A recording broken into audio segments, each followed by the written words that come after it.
Tudo bem, pessoal? Eu preparei aqui uma resenha dos 75 primeiros artigos do Código de Processo Penal, interpolei alguma coisa também com direito material do Código Penal, tudo numa sequência assim, tipo a linha do tempo. Eu fiz também em alguns pontos, eu explico, depois mostro o texto seco de lei, justamente para dar uma melhor fixação do conteúdo e também, claro, através do mapa mental. Vocês já conhecem, que é interpolando a estrutura do raciocínio, junto com imagens, com os textos, com os resumos, e tudo isso que vocês vêm apoiando, para o que eu reitero aqui meus agradecimentos. E para aqueles que desejarem o mapa mental, eu peço a gentileza para seguirem as instruções abaixo. Sem mais delongas, vamos começar aqui pelas não abrangências do Código de Processo Penal, quais sejam: o CPP não abrange os tratados, as convenções e regras de direito internacional, as prerrogativas constitucionais do presidente da República, bem como dos ministros de Estado nos crimes conexos com os do presidente, bem como dos ministros do Supremo, também nos crimes de responsabilidade. Os processos da competência da Justiça Militar estão também excluídos aqui da abrangência do CPP, porém permitindo pelo legislador a aplicação subsidiária deste diploma, qual seja Código de Processo Penal. Também não abrangido pelo CPP os processos por crimes de imprensa, tendo também, do mesmo modo, a sua aplicação subsidiária, ou seja, naquilo que não dispuser a legislação específica processual para os crimes de imprensa, aplica-se, no que não dispor ao contrário, o Código de Processo Penal. Artigo 3º. A lei processual penal admitirá interpretação extensiva e aplicação analógica, bem como o suplemento dos princípios gerais de direito. Isso é sempre uma questão que vem aí sempre à tela para os operadores do direito e também para aqueles que prestam concurso. Se pode empregar analogia no processo penal? Sim, pode. Também interpretação extensiva? Sim, pode. Suplemento dos princípios também gerais de direito? Sim, pode. Então, pode, cabe, em se tratando de interpretação do CPP, interpretação extensiva, analógica e suplementar dos princípios. Quais princípios? Dos princípios gerais de direito. A lei processual penal aplicar-se-á desde logo sem prejuízo da validade dos atos realizados sob a vigência da lei anterior. Ou seja, quando entrou aqui em vigor, aqueles processos que estavam já em andamento, para eles, o que já aconteceu em fases processuais anteriores continua válido, e a partir da nova fase, termina aquela fase, inclusive a partir da vigência, mas os próximos atos irão se fundamentar nesse diploma. Estrutura do Código de Processo Penal. Terá estrutura acusatória, então isso é bom lembrar, é acusatória, permitido ampla defesa, contraditório, não é inquisitório, no caso, é inquisitório em regra para o inquérito policial, com algumas exceções. Tem um mapinha do inquérito policial aí também para quem quiser conferir na playlist do canal. É só acessar aí pelo YouTube. Bom, ação pública. Nos crimes de ação pública, o inquérito policial será iniciado de ofício, então, de ofício quer dizer pelo delegado, né? Mediante requisição da autoridade judiciária, ou seja, o juiz pediu para o delegado, do Ministério Público, através, em regra, do promotor de justiça, ou requerimento do ofendido, ou de qualquer pessoa que tiver qualidade para representá-lo, pode ser o advogado e pode ser outra pessoa também. E aqui eu coloco como lembrança os tipos de ação penal pública, já interpolando o Código de Processo Penal com o Código Penal. Ação penal pública condicionada, quando o MP só pode oferecer denúncia existindo representação anterior do ofendido, ou seja, essa ação não é tocada por impulso próprio do Ministério Público. Tem que haver representação da parte e aí sim o Ministério Público pode participar. No entanto, a ação penal também pública, porém incondicionada, é aquela que só depende da iniciativa do Ministério Público. Ele mesmo, como fiscal da lei, tem o dever de iniciá-la para que proteja aquele bem jurídico que esteja eventualmente em tela de sua violação.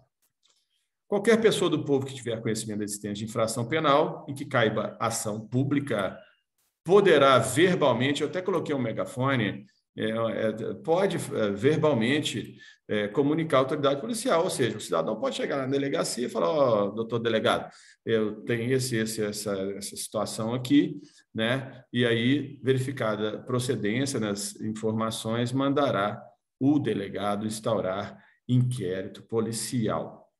Poderá requerer a prisão preventiva. O órgão do Ministério Público requerer sempre para o juiz, o querelante ou assistente. O querelante sempre é o autor, não é? Aquele que está no polo ativo da ação.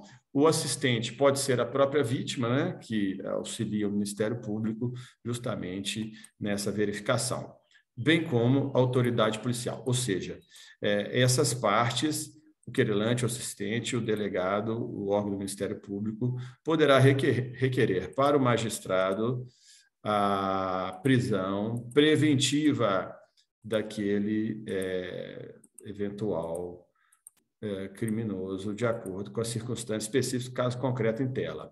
Se a vítima ou seu representante legal não concordar com o arquivamento do inquérito policial, ou seja, o inquérito foi arquivado, mas poderá, 30 dias do recebimento da comunicação, submeter a matéria à revisão da instância competente, né? Relembrando que quem arquiva o inquérito é apenas o juiz. Nas ações penais relativas a crimes praticados em detrimento da União, Estados e municípios, a revisão do arquivamento poderá ser provocada pela chefia do órgão a quem couber a sua representação judicial, justamente para que se tenha uma outra análise em instância superior. Aí vem o acordo de não persecução penal, justamente muito importante, veio no pacote anticrime, legislação bem recente, não é? É muito importante para os operadores do direito, também para aqueles que estão estudando para concurso e daqueles que querem também se beneficiar dele, entre outros. Não sendo caso de arquivamento e tendo investigado, confessado formal e circunstancialmente a prática de infração penal, ou seja, crime e contravenção, sem violência ou grave ameaça, ou seja, não pode existir violência ou grave ameaça para que se cogite a aplicação do acordo de não persecução penal. Então, a pena mínima tem que ser inferior a 4 anos, quer dizer, abrange uma série de infrações penais, não é? Pena mínima inferior a 4 anos. Então, poucos crimes, assim, em relação ao total, tem pena mínima superior a 4 anos. Então, a grande maioria dos crimes são abarcados justamente com pena mínima menor que 4 anos, sendo que esse limite de pena serão também consideradas as causas de aumento e diminuição aplicáveis, não é? Então, se tiver, já aplica, porque aí pode variar esse patamar. O Ministério Público poderá propor acordo, quer dizer, quem propõe é o MP, propõe, quer dizer, pode ser aceito ou não, desde que necessário e suficiente para a reprovação e prevenção do crime, mediante as condições cumulativa e alternativamente. Renunciar o acusado, né? Renunciar voluntariamente a bens, o eventual acusado, quer dizer, que ele está na fase de inquérito ainda, né? Não foi instaurada a ação penal ainda. Renunciar voluntariamente a bens e direitos, não é? Quer dizer, aqueles bens e direitos que eventualmente são advindos daquela infração. Reparar o dano ou restituir coisa à vítima, salvo quando não puder fazer. São principalmente esses 2 fatores.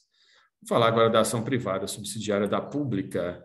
Então, será admitida a ação privada nos crimes de ação pública, se essa não for intentada no prazo legal. Ou seja, não foi intentada, então pode aquela parte que não seja o Ministério Público proporcionar a abertura dessa ação, justamente ação privada, e o Ministério Público pode editar a queixa, oferecer denúncia substitutiva ou repudiá-la, bem como, claro, dentro da sua função legal, intervir em todos os termos do processo e retomar como parte principal. Vamos supor que inicialmente o Ministério Público não ingressou com essa ação ou com essa tratativa, essa denúncia, né, justamente de ação privada, e aí a parte particular foi lá, deu queixa, denunciou, o Ministério Público se atentou para essa situação depois, e aí retomou como fiscal da lei. Né? Salientando que, no caso de morte do ofendido, ou quando declarar ausente por decisão judicial, o direito de oferecer queixa ou prosseguir na ação passará ao cônjuge, ascendente, descendente ou irmão. Eu grifei irmão porque é um pouco mais fora da lógica dessa legitimidade. O delegado pode fazer prova da pobreza, eu salientei também esse aspecto, justamente será prova suficiente de pobreza o atestado da autoridade policial em cuja circunscrição residir o ofendido. Do curador especial. O que é o curador especial, pessoal? Se o ofendido for menor de 18 anos ou mentalmente enfermo ou retardado mental e não tiver representante legal ou colidir os interesses deste com os daquele, ou seja, do representante legal e justamente o menor de 18 anos, ou seja, os interesses estiverem conflitantes, o direito de queixa poderá ser exercido por um curador especial, no lugar do representante do menor, nomeado de ofício pelo próprio juiz, ou então a requerimento do Ministério Público. A renúncia, e eu grifei, do representante legal do menor que houver completado 18 anos, não privará esse do direito de queixa, nem a renúncia do último excluirá o direito do primeiro. Ou seja, fica a faculdade de cada um. Depois que o menor completar 18 anos, então ele pode exercer o direito de queixa, ou então o seu próprio representante pode também. Então, tanto um quanto o outro. Então, um pode pensar em exercer sua vontade independente opcionalmente ao outro. E aí cabe ao magistrado julgar esse cabimento. O direito de queixa é entre 18 e 21 anos, justamente nessa linha. Se o ofendido for menor de 21 e maior de 18, entre 18 e 21 anos a idade, o direito de queixa poderá ser exercido tanto por ele, qual seja já o maior de idade, de 18 e menor que 21 anos, ou por seu representante legal. O cônjuge tem preferência de queixa. Se comparecer, nesse sentido, mais de uma pessoa com direito de queixa, terá preferência o cônjuge. Então, em primeiro lugar, o cônjuge, está aí o casal. E, em seguida, o parente mais próximo na ordem de enumeração do artigo 31, que já passamos, podendo, entretanto, qualquer delas prosseguir na ação, caso o querelante, ou seja, aquele que deu queixa, desista da instância ou abandone. Então, está aí o artigo 31. Então, na sequência, então vem justamente o cônjuge, o ascendente, o descendente e o irmão. O cônjuge tem preferência. Falando aqui também da perda do direito de queixa, a perempção, em 6 meses, qual seja o ofendido ou seu representante legal decairá no direito de queixa ou de representação, se não exercer dentro de 6 meses. De quando? Contado do dia que vier a saber quem é o autor do crime. Então, contado do dia que vier a saber quem é o autor, não no dia do crime, tem que saber quem é o autor. Então, tem que provar, lógico, circunstanciadamente nos autos, para que possa cravar esse marco temporal para, a partir de então, contar os 6 meses. Ou, no caso do artigo 29, do dia em que se esgotar o prazo para oferecimento da denúncia, admitida a ação privada nos crimes de ação pública. Essa é só uma menção, uma informação. Verificar-se-á a decadência do direito de queixa ou representação dentro do mesmo prazo, ou seja, 6 meses, no caso de morte do ofendido, ou quando declarado ausente por decisão judicial, o direito de representação do mesmo modo passará ao cônjuge, ascendente, descendente ou irmão, nessa sequência. Vale lembrar, a renúncia ao direito de queixa ocorre antes de iniciada a ação penal privada. Lembrando que não pode se renunciar em ações penais incondicionadas, ou seja, no caso, por exemplo, a lei da Maria da Penha, né? Um marido agride a mulher, ou vice-versa, a mulher agride o marido. Aí, aquela pessoa, naquele momento, ou por denúncia do vizinho, aparece a polícia, conduz a delegacia, e essa pessoa dá queixa, né? Olha, meu marido me bateu, lembrando que também a violência pode ser moral, não é? Precisa ser física. E aí o delegado vai, através desse conhecimento, instaurar o inquérito e vai noticiar o Ministério Público, vai propor a ação penal. E aí, vamos supor que daí 2 semanas chega lá a mesma pessoa que deu queixa, não, já fiz as pazes com meu marido, com minha esposa, e agora eu quero tirar. Não tem jeito, já é incondicionado, então o que está na tela só se aplica às ações que não sejam incondicionadas, porque aí já é uma questão que corre independente da vontade da parte, daí o nome incondicionada, e ela fica pautada e abarcada pelo Ministério Público. Continuando aqui no tópico da denúncia ou queixa, a denúncia ou queixa conterá a exposição do fato criminoso, com todas as circunstâncias, qualificação do acusado, esclarecimentos pelos quais possa identificá-lo, a classificação do crime, quando necessário, o rol das testemunhas. Isso é para que ela tenha assim, a maior abrangência possível, para que possa, inclusive, ser aceita pelo juízo. O Ministério Público não poderá desistir da ação penal quando agir necessariamente, obviamente, né, redundância. A ditação da queixa pelo MP em ação privada. Pode. A queixa, ainda quando a ação penal for privativa do ofendido, poderá ser aditada pelo MP. Quer dizer, o Ministério Público tem autonomia, ele pode entrar, nas incondicionadas tem o dever de entrar, mas pode também, no caso de ação privada, entrar também, e quando entrar, caberá intervir em todos os termos subsequentes do processo. E o prazo para o MP editar a queixa é de 3 dias. Prazo para oferecimento da denúncia: 5 dias, se o réu estiver preso, contado da data em que o órgão do Ministério Público receber os autos do inquérito policial. Então, a denúncia quem oferece é o Ministério Público, então ele tem 5 dias se justamente o réu estiver preso para oferecer a denúncia. É claro, porque é menos prazo, porque quando o réu está preso, provavelmente, nesse caso, é uma prisão provisória, né, de natureza cautelar, para que não fique demorando esse procedimento. No entanto, quando o réu estiver solto ou já afiançado, pode até 15 dias ser oferecida a denúncia pelo Ministério Público. E aqui eu fiz aqui um destaque: a regra 1 vale para todos, queixa, renúncia e perdão.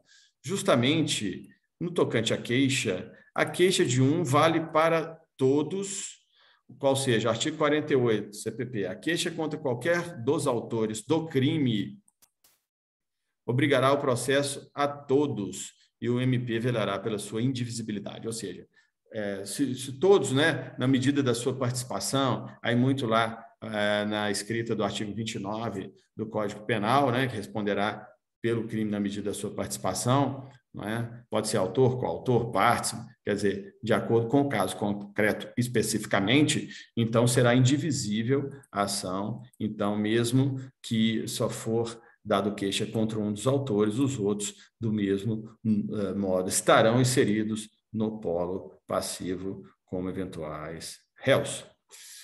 Renúncia. A renúncia para um vale para todos também. Então, vamos supor a renúncia, artigo 49, a renúncia ao exercício do direito de queixa em relação dos autores do crime, né, no caso de consortes, logicamente, a todos se estenderá. Ou seja, se aquele ofendido está renunciando, né, ou então foi renunciado por uma outra parte em relação a esse crime, não pode renunciar só a um, vai beneficiar todos. E o perdão, do mesmo modo, perdão de um vale para todos, qual seja o artigo 51, perdão concedido a um dos querelados, que seria o acusado, aproveitará a todos, sem que produza, todavia, efeito em relação ao que recusar. Então, alguém que pode recusar o perdão, né? Está na lei, pelo menos isso, né? Se recusar, não vai ter o perdão. Para o perdão entre 18 e 21 anos, todos têm que concordar.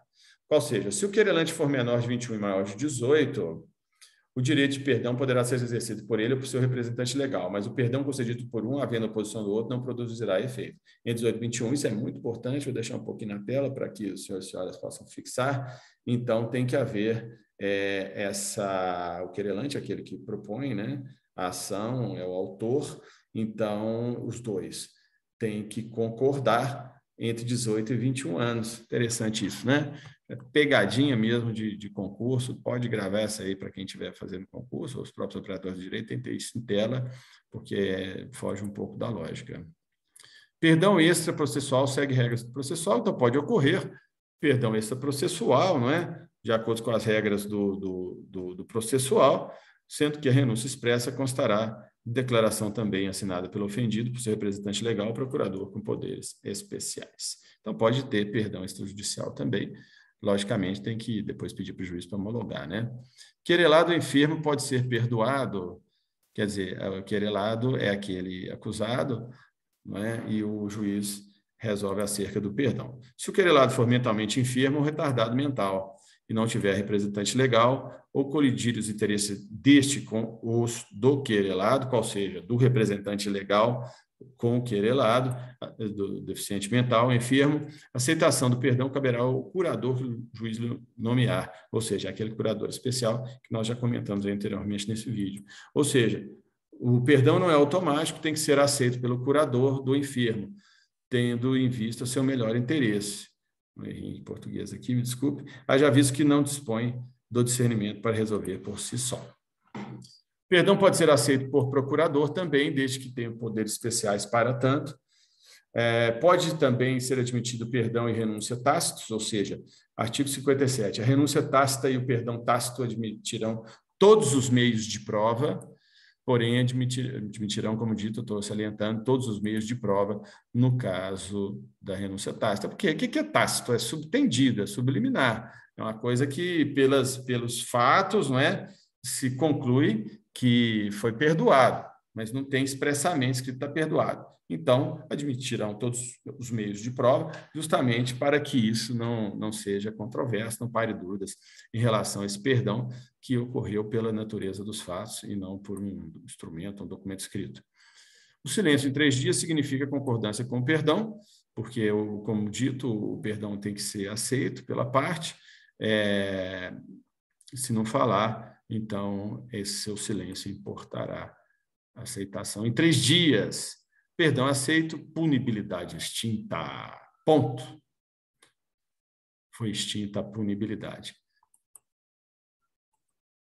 Punibilidade extinta pelo perdão aceito. PP.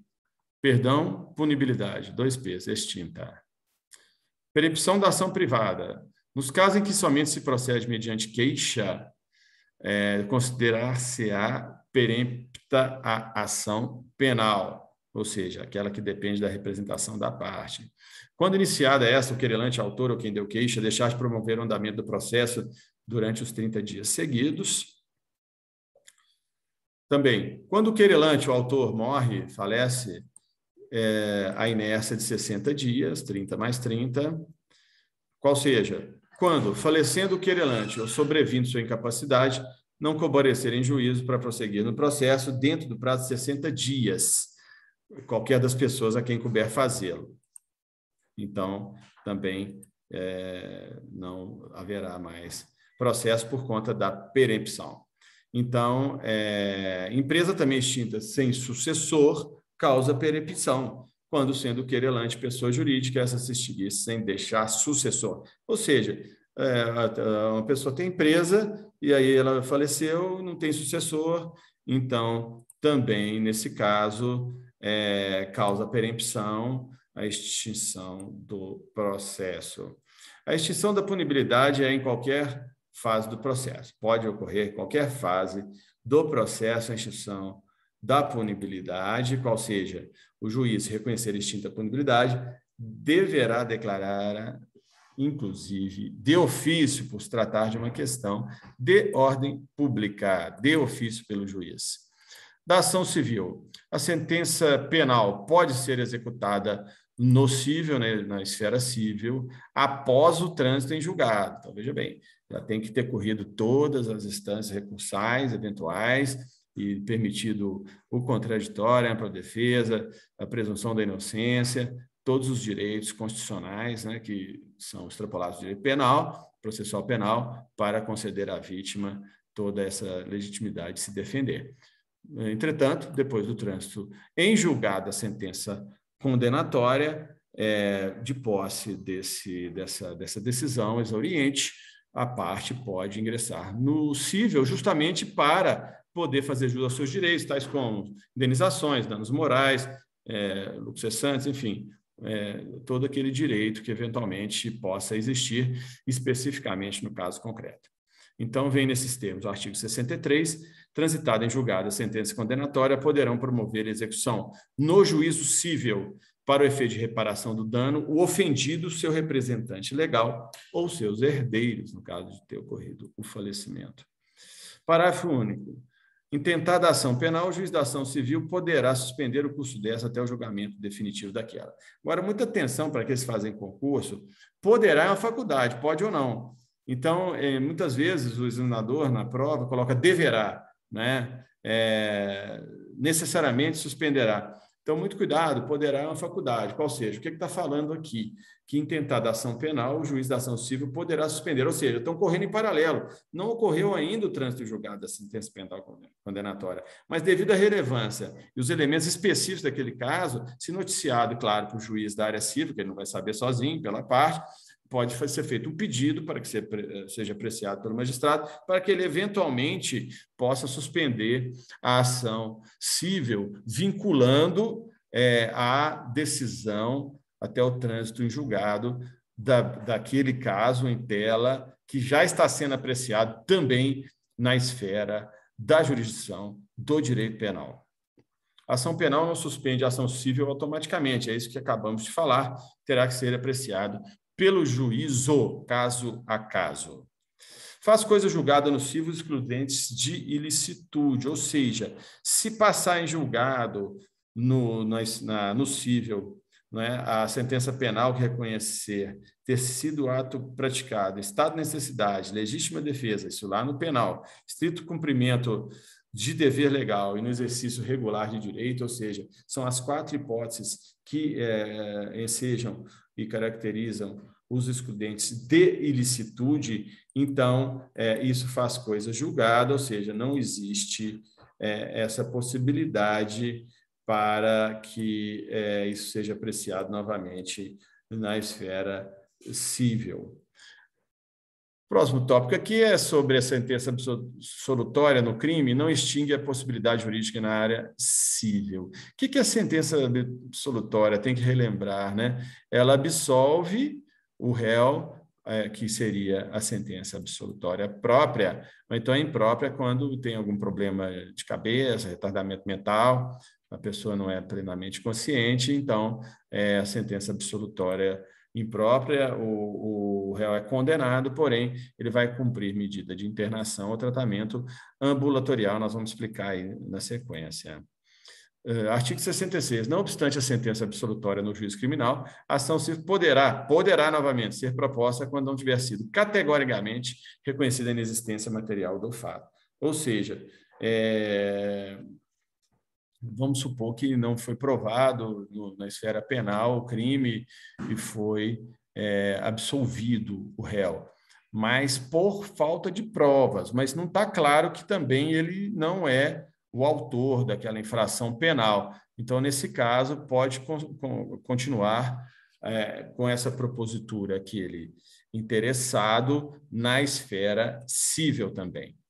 Então, nesse sentido, as absolutórias são as sentenças que julgam improcedentes a pretensão punitiva do Estado, então, mencionadas aí no 386 do CPP, quais sejam: o juiz absolverá o réu mencionando a causa na parte dispositiva, desde que reconheça estar provada a inexistência do fato, ou seja, já se convenceu, através das provas, que não existiu aquele fato delituoso, não haver prova de existência do fato, falta de provas, não constituir o fato de infração penal, está provado também que o réu não concorreu para infração penal, não existir prova, ou seja, aqui é a cognição positiva e a de dúvida, ou seja, em algumas hipóteses aqui, como por exemplo, está provado que o réu não concorreu. Então, se está provado que não concorreu, então está fora, vai ser absolvido, sentença absolutória. Ou então, se não existir prova, ou seja, existe a dúvida que o acusado concorreu ou não para a infração penal. Existirem também circunstâncias que excluam o crime ou isentem o réu de pena, ou mesmo se houver fundada dúvida sobre sua existência. Novamente, por falta de provas, não existir prova suficiente para a condenação, na sentença absolutória, o juiz mandará, se for o caso, pôr o réu em liberdade, não é? Absolvição, ordenará a cessação das medidas cautelares e provisoriamente aplicadas, ou seja, tudo que, em regra, for provisório, for decidido, não é? Antes da decisão da sentença, então perde o objeto, em regra, na sentença, a não ser que seja renovada nos próprios termos da sentença. Aí, nesse caso, prossegue com seus efeitos, mas necessariamente deverão ser mencionadas na sentença, senão perderão o objeto. Ordenará também a cassação das medidas cautelares e provisoriamente aplicadas, quer dizer, aqui na faculdade, justamente nesses termos, não é? Porque já tem, não cabe mais medidas provisórias, já que já tem decisão definitiva de primeiro grau. E aqui, no caso, na segunda hipótese, a sentença absolutória imprópria, que é justamente existe o crime, o réu é condenado, porquanto ele tem problemas mentais, então será recomendado, de acordo com o fato em si, tratamento ambulatorial ou internação em hospital de custódia para tratamento psiquiátrico daquele criminoso. Então, também será aplicada a medida de segurança, se cabível, justamente a sentença absolutória imprópria, que não absolve, ela impõe um óbice à liberdade, seja de forma detentiva ou restritiva. Então, essas pessoas não praticam o crime, falta-lhes a imputabilidade, que é um dos elementos da culpabilidade. Logo, sem culpabilidade, não há crime. Para a teoria tripartite, tem aí no canal esses videozinhos todos, é só vocês procurarem nas playlists, se quiserem aprofundar, tá ok? O artigo 97 do Código Penal disciplina a matéria. Se o agente for inimputável, o juiz determinará a sua internação. Artigo 26. Se todavia o fato previsto como crime for punível com detenção, poderá, ou seja, na segunda parte, a faculdade, o juiz submeter ao tratamento ambulatorial, justamente vai ter que ver se a pessoa tem condição, mas depende justamente dessa análise caso a caso, de eventualmente laudos especializados, perícia, essa coisa toda no âmbito da instrução criminal. Não impedirá também a ação civil. Não impedirão igualmente a propositura, o despacho de arquivamento do inquérito ou das peças de informação, a decisão de julgar extinta a punibilidade, estudo na esfera penal, né? A sentença absolutória que decidir que o fato imputado não constitui crime. Nessa linha, artigo 68, quando o titular de direito à reparação do dano for pobre, a execução da sentença condenatória ou ação civil será promovida a seu requerimento pelo Ministério Público, porque aí justamente não tem condição de indicar o advogado. Da competência, determinará a competência jurisdicional. O artigo 69, CPP. O lugar da infração, ou no caso de tentativa, pelo lugar em que for praticado o último ato de execução. Então, sempre, em regra, em primeira via, a competência jurisdicional para a apuração de crimes é o lugar da infração. No caso de tentativa, pode ter ocorrido vários atos, mas onde for praticado o último ato executório tentado. Em segundo plano, o domicílio ou residência do réu. Terceiro, a natureza da infração, né, que pode dirigir para essa ou aquela competência, a distribuição do processo, a conexão ou continência e a prevenção do juízo, no caso de já ter sido solicitado aí, né, antes para deliberar em alguma matéria relacionada com aquele fato. A prerrogativa de função, no caso de agentes públicos, especialmente. A exceção de competência na ação privada pode ser escolhida na residência do réu.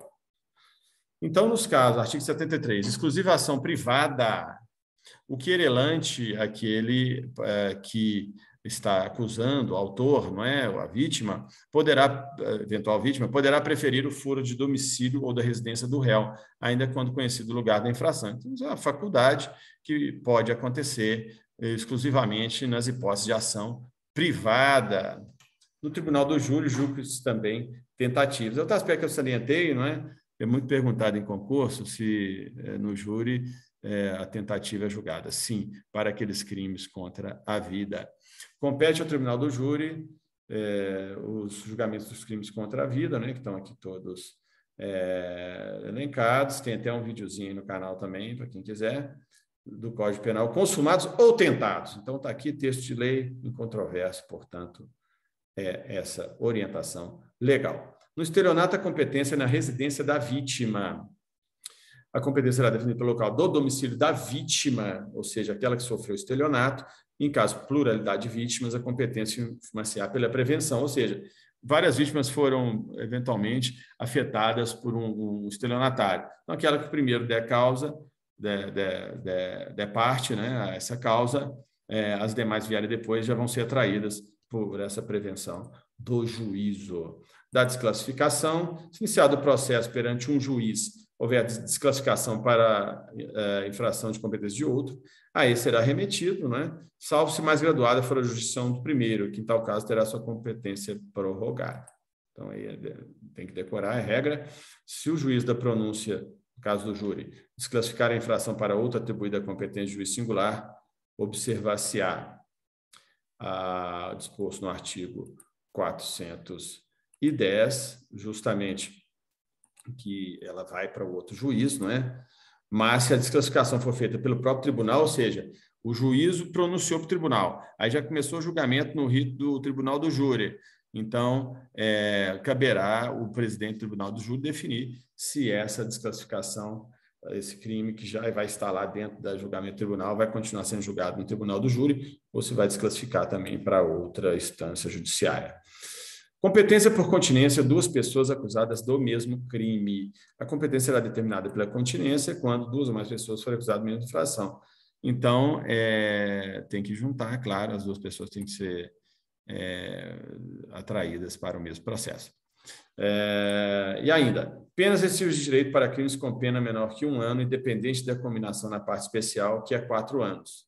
Então, se não houver nada, não é disposto na parte especial e o crime não for cometido com violência também grave ameaça, qualquer que seja a pena para crime culposo, então, para qualquer crime culposo, pode ser substituído por penas restritivas de direitos, todos eles, aplicada a pena privativa de liberdade não superior a 4 anos, não superior, quer dizer, limite máximo, e o crime não for cometido com violência ou grave ameaça à pessoa, qualquer que seja a pena aplicada, como disse, se o crime for culposo. Então, se o crime for doloso, até 4 anos, pena máxima combinada e em lei, não é? E também em relação aos culposos não tem limite, vai poder ser substituída a pena privativa de liberdade pela restritiva de direitos, e se a pena substituída for superior a 1 ano,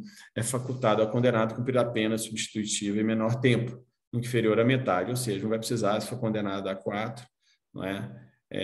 Se essa pena for de 4, melhor dizendo, então pode, de repente, a critério do juiz, cumprir só 2 de penas restritivas, porque está limitado à metade.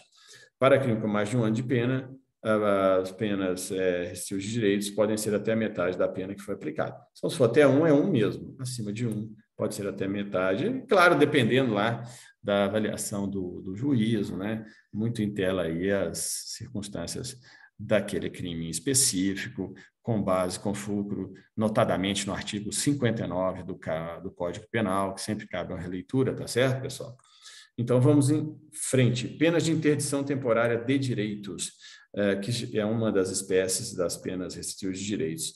Então, pode ser oferecida desde que a proibição do exercício de cargo ou atividade pública, também em mandato eletivo, proibição também restritiva de direito do exercício de profissão, atividade ou ofício, que dependam de habilitação especial de licença e autorização do poder público, suspensão de autorização de habilitação para dirigir veículo, também uma pena restritiva de direito, proibição de frequentar determinados lugares, não é? Também, critério do caso concreto avaliado pelo magistrado, proibição de inscrever-se em concurso, avaliação e exame público. Limitação de finais de semana também é uma forma das penas restritivas de direito, uma das espécies. Então, vem aí o artigo 48 do Código Penal aqui, a limitação de final de semana consiste na obrigação de permanecer aos sábados e domingos por 5 horas diárias, 5 horas, está aí a placa de 5, aos sábados e domingos, em caso de albergado ou outro estabelecimento adequado, no sábado e domingo. Por isso, limitações de 5 horas nos finais de semana, quais sejam nos dias de sábado e domingo. Também multa é uma pena restritiva de direito, alternativa, a pena privativa de liberdade, consistindo no pagamento ao fundo penitenciário de uma quantia que será, no mínimo, 10 e, no máximo, 360 dias multa. O valor do dia multa será fixado pelo juiz, não podendo ser inferior a 1/30 do salário mínimo, nem superior a 5 vezes. Então, um dia multa de 1 a 5 salários mínimos. E a pena pode ser fixada em 10 a 360 dias multa, ou seja, no mínimo de 10, ou seja, 10 salários mínimos, e o máximo seria 360 vezes 5 salários mínimos. Então, seria uma bela grana, hein? 360 vezes 5 dá quanto, gente? 5 vezes 3, 15, 5 vezes 6, 30, 180 salário mínimo, 180 mil. Suspende-se a multa quando sobrevém doença mental. Artigo 52, é suspensa a execução da pena de multa se sobrevém ao condenado doença mental. Multa pode triplicar mesmo se já estiver no máximo, então, quer dizer, ainda triplica até o triplo se o juiz considerar que, em virtude da situação econômica do réu, é ineficaz, embora aplicado ao máximo. Ou seja, uma pessoa que desviou muito dinheiro, ostenta aí patrimônio muito, vamos dizer assim, economicamente graduado, então, isso aí tudo vai ser avaliado pelo magistrado, podendo majorar até o triplo do máximo. E ainda, penas privativas de liberdade até 6 meses podem ser substituídas por multa. Então, somente 6 meses, olha o dinheiro aí, a multa substitui. Isso aí, a pena privativa de liberdade aplicada não superior a 6 meses, já aplicada, né, depois já apurada no processo, pode ser substituída pela pena de multa. Fixação da pena na primeira fase, aí falando um pouco do sistema trifásico, né, bem sucintamente, de aplicação da pena, tem os vídeos aí no canal, bem detalhados dessa primeira fase, quais sejam as circunstâncias judiciais, artigo 59 do Código Penal, as causas agravantes, não é? E minorantes, e aquela terceira fase de aumento e de diminuição. Então, vamos lá, a fixação da pena vem na primeira fase, justamente está em seus termos esse importantíssimo artigo do Código Penal, o juiz atendendo à culpabilidade, aos antecedentes, à conduta social, à personalidade do agente, aos motivos, às circunstâncias e consequências do crime, bem como ao comportamento da vítima, estabelecerá, conforme seja necessário e suficiente para a reprovação e prevenção do crime, as penas aplicáveis dentre as combinadas. Quantidade da pena, o regime de cumprimento, a substituição da pena privativa de liberdade pela outra espécie. Então, a segunda fase são agravantes e atenuantes. Sempre agravar a pena, a reincidência é genérica, né? Ter o agente cometido por motivo torpe para facilitar ou assegurar a execução, a traição, emboscada, veneno, fogo explosivo, tortura, contra ascendente, descendente, irmão ou cônjuge, com abuso de autoridade, prevalecência de atividades domésticas, abuso de poder ou violação de dever, cargo, ofício, profissão, contra criança ou maior de 60, vamos gravar 60 aqui, ou mulher grávida, também são agravantes genéricas, aquelas específicas estão no tipo penal. Então, tem alguns crimes que já vêm no seu corpo, no texto, quais são os agravantes. Isso aqui é para qualquer crime. Em ocasião de incêndio, naufrágio, inundação, ou de desgraça particular do ofendido, embriaguez pré-ordenada, ou seja, aquela que não teve culpa da pessoa, não foi ela que bebeu sozinha. Agravantes no caso de concurso de pessoas. A pena ainda será agravada por quem promove ou organiza a cooperação do crime, dirige as atividades, coage ou induz outro ao crime, instiga o crime, executa o crime ou participa por paga ou promessa. Residência já falado. quando o agente comete novo crime, depois de tentar julgada a sentença. Para efeito de reincidência, não prevalece a condenação depois de 5 anos, computado o período de prova da suspensão do livramento condicional.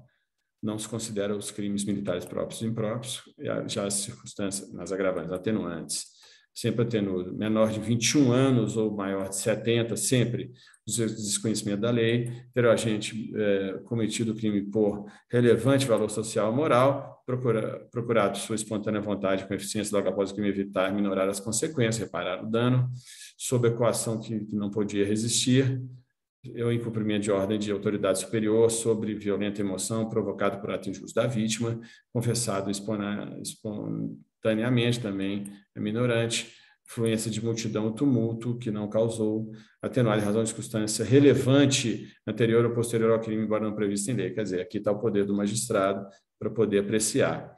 Então, no concurso de agravantes atenuantes, a pena deve aproximar-se do limite indicado pela circunstância, entendendo como tais resultantes dos motivos determinantes do crime. Então, será fixada, então, com base no 59,